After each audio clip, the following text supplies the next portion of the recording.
Hey everyone, Dave K here, and today I want to answer the question that I've heard many friends ask and a few friends address, being, Dave, when do you think that the parks and Disney and Universal are going to reopen? Let me dive into a couple of my thoughts here on that, give you a date in terms of just what I'm thinking in terms of when we can expect some reopening, and the why behind it, because I think you'll find my view on this is different from others. Let's get into it.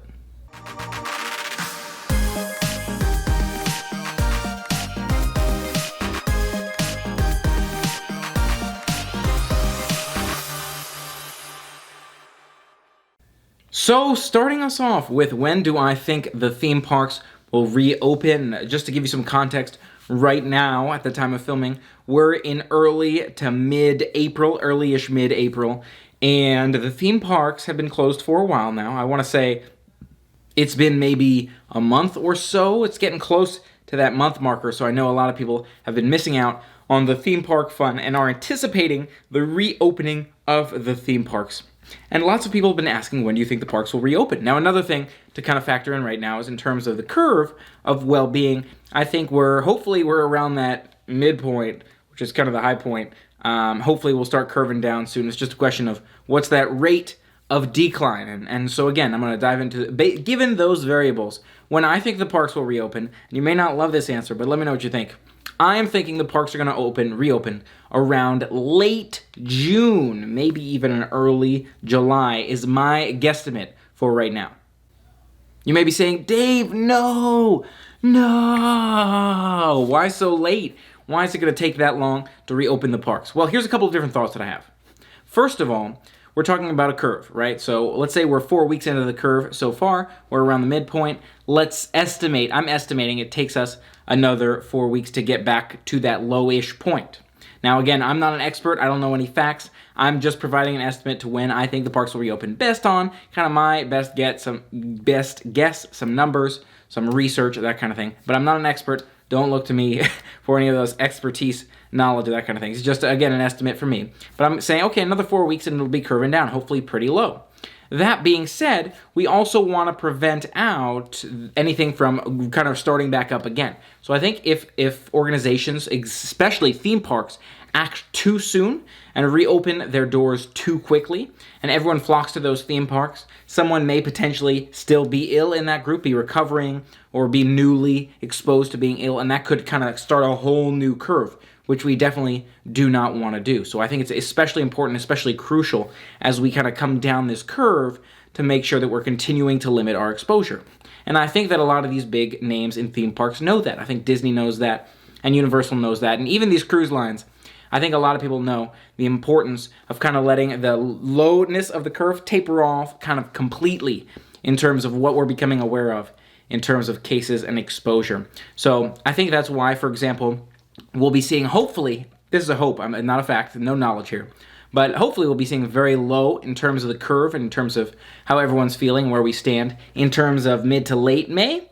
But I'm thinking, again, just to make sure we're 100% buttons covered, T's and I's and everything like that, give it kind of another buffer month right there in terms of everything opening back up, from parks to that sort of thing. Because I feel like, I'm not an expert here, but I feel like it's very easy for, in that very low number of cases number, kind of like how we started.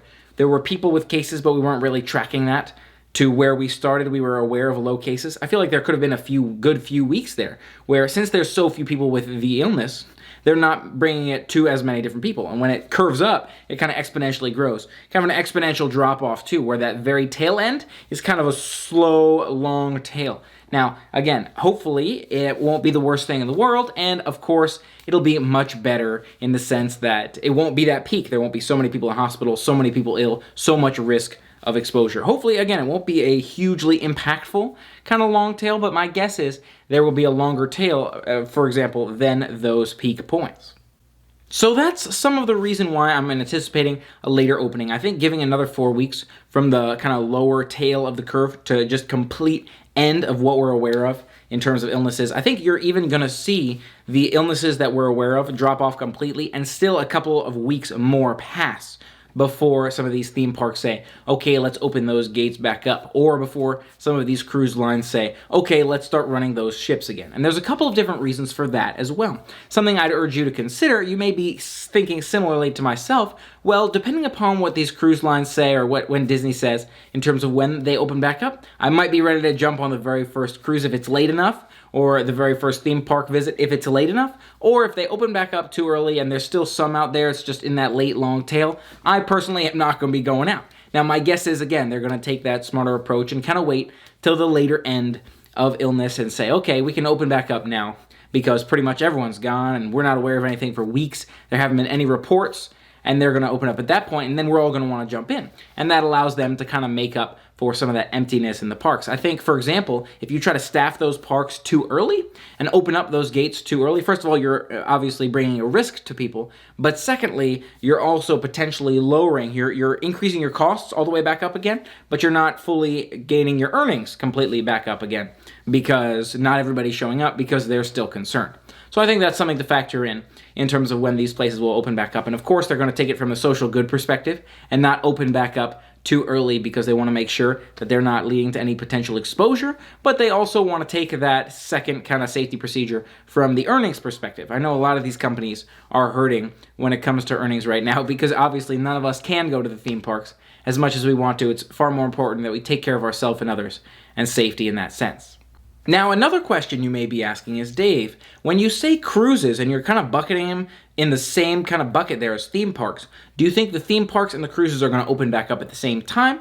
And do you think just kind of when you, Dave, would feel comfortable getting on a cruise ship versus going to a theme park would be around the same time as well? And I think those are a series of great questions that you've got there if you're asking those. For one, I think potentially the parks will open up first for a couple of different reasons. One being it's kind of easier to say, okay, we're going to just switch the parks back on one day here, whereas with some of those cruises, it may require more advanced planning and say, okay, we're going to make sure that all of our ships are ready to go and all those sorts of things, kind of make sure that we still have a full boat when we take off this first cruise opening back up, just in terms of kind of the requirements and the capability of starting back up. I think that maybe that'll be part of the reason why the parks open first, maybe a little bit earlier, maybe a little bit prior to those cruise ships, but we'll see. And then another thing is just, again, with that enclosed space on the cruise ship, I think people are more likely to feel more comfortable going to theme parks before they feel more comfortable going on cruise ships. But I personally, I'm not 100% sure. Again, not an expert here. I don't know what everybody's thinking or anything like that. I'm just kind of sharing my best kind of guess, best thoughts with you here. Now, in terms of me, do I feel comfortable getting on a cruise ship and do I feel comfortable going to a theme park at around the same time?